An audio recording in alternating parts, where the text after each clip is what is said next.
କାଲି ଯେତେବେଳେ ତମେ ଘରେ ନଥିଲ ମୁଁ ମୋ ବାପ ଘରକୁ ଯାଇଥିଲି।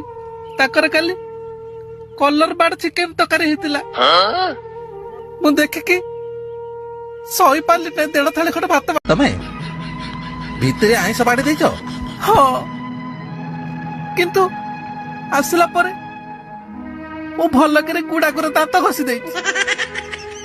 ଥାଉ ଶାନ୍ତି, କାନ୍ଦନି। କେତେ ଦିନ ଖାଇବା ଆଉ ଶାଗ ତରକାରୀ? ଆଇଁଷ ବିନା ଆମ ଗଲୁ ଗଲାଣି ମରି। କାନ୍ଦନି ଶାନ୍ତି। ସରିନି, ମୋ କଥା ଏଯାଏଁ ସରିନି। ପରଦିନ ସନ୍ଧ୍ୟାବେଳେ ଆସିଲା ବେଳେ ଫକିରା ଫାଷ୍ଟଫୁଡ ପାଖରୁ ଗୋଟେ ଚିଲି ଚିକେନ 2ଟା ଚିକେନ ରୋଲ ଖାଇଦେଇଛି। ଆଉ କଣଟା ବାଳ ବଞ୍ଚିଲା? ମତେ ଶାଗ ପଖାଳ ଆଡ ଦେଇକି ତମେ ସେଠି କଲର ବାଡ ଚିଲି ଚିକେନ ଉଡଉଛ। ଆରେ ଘରେ ଆଇଁଷ ପଶୁନି ବୋଲି ମୁଁ ମାଛ ଚିକେନ ଦୋକାନ ଦେଖିଲେ ନାକରେ ଗାମୁଛା ଦିଆଉଛି। ହେଲେ ତମ ମାନେ